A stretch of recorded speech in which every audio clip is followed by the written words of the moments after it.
जय माता दी बंधु। माँ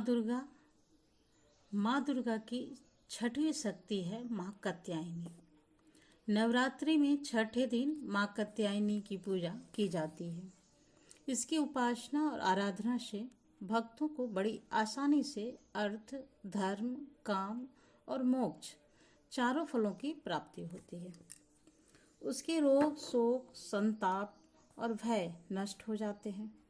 जन्मों के समस्त पाप भी नष्ट हो जाते हैं। इस देवी को नवरात्रि में छठे दिन पूजा जाता है।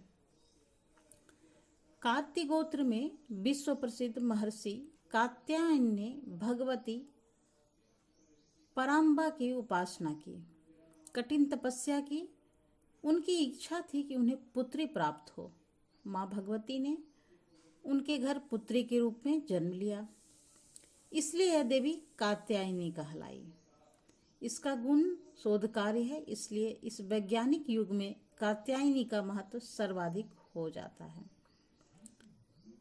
इसकी कृपा से ही सारे कार्य पूरे हो जाते हैं। ये बैद्यनाथ नामक स्थान पर प्रकट होकर पूजी गई माँ कात्यायनी अमोघ फलदायिनी है। भगवान कृष्ण को पति के रूप में पाने के लिए ब्रज की गोपियों ने इन्हीं की पूजा की थी। यह पूजा कालिंदी यमुना के तट पर की गई, इसलिए यह ब्रजमंडल की अधिष्ठधात्री देवी के रूप में प्रतिष्ठित है। इसका स्वरूप अत्यंत भव्य और दिव्य है। यह स्वर्ण के समान चमकीली है और भास्कर है। इसकी 4 भुजाएं हैं। दाईं 4 तरफ ऊपर वाला हाथ अभय मुद्रा में है तथा नीचे वाला हाथ वर मुद्रा में है। माँ के बाईं तरफ के ऊपर वाले हाथ में तलवार है व नीचे वाले हाथ में कमल का फूल सुशोभित है। इसका वाहन भी सिंह है।